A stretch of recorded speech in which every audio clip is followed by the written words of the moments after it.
ভাই, আপনি তো জামাত ইসলামের দুঃসময়ের কর্মী ছিলেন, তো আপনি তাদের সম্বন্ধে কি জানেন একটু জানিয়ে দেন তো আমার দর্শক মন্ডলীদের। জামাত শিবিরের কয়েকটা গোপনীয় পয়েন্ট আপনাদের ভিতরে তুলে দিব, এটা কারো কাছে তারা প্রকাশ করে না। অনেকেই বলবেন যে আমি কিভাবে জানলাম, তার কারণ আপনারা এখন হয়তো জামাত শিবিরের সুখের দিনের সাথী, কিন্তু আমি ছিলাম জামাত শিবিরের দুঃখের দিনের সাথী। 12, 13, 14, 15, 16, 2016 এই সমস্ত সালের দিকে আমি জামাত শিবিরের সঙ্গে পুলিশের সঙ্গে পিকেটিং করেছি, হরতালে অংশগ্রহণ করেছি, আন্দোলন করেছি, মিছিল মিটিং, এমন কোনো কাজ নাই যে করি নাই। আমি জামাত শিবিরের একজন ক্যাডার ছিলাম, কর্মী ছিলাম। আল্লাহর কসম, আমি জামাত শিবিরের কর্মী ছিলাম। আমি যদি মিথ্যা বলে থাকি, আল্লাহর যেন গজব নাজিল হয় আমার উপরে। যে কারণে আমি জামাত শিবিরের গোপন কথাগুলো আমি জানি, আপনাদের ভিতরে আজকে প্রকাশ করে দিব।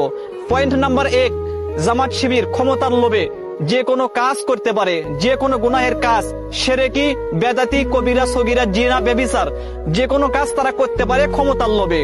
এটা আমি জানি। তার কারণ, তার প্রমাণ আপনাদেরকে দেই। ডক্টর শফিকুর রহমান, আগে তারাই ফতোয়া দিয়েছে, মিজানুর রহমান আজহারি, আমির হামজা, তারাই ফতোয়া দিয়েছে যে মৃত্যু মানুষের সম্পর্কে যে কোনো কিছু করা, ফুল দেওয়া, স্মরণ করা, এটা শিরক।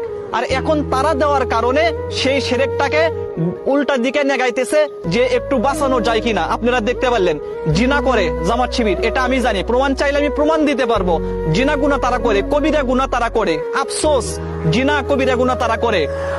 এখন আমি বলবো 2 নাম্বার যে কারণ, 2 নাম্বার কারণ হইল যে জামাত শিবির ক্ষমতার লোভে, ক্ষমতা পাওয়ার লোভে যে কোনো ধর্মের সাথে, মুসলিম, বৌদ্ধ, খ্রিস্টান, হিন্দু, যে কোনো ধর্মের সাথে তাদের সঙ্গে তাদের মতন করে চাল চলন, পোশাক, আচার আচরণ তাদের মতন করে তাদের সামনে উপস্থাপন করে, যাতে তারা মনে করে যে এরা তো শুধু নামের মুসলমান আর সবকিছু আমাদের মতন।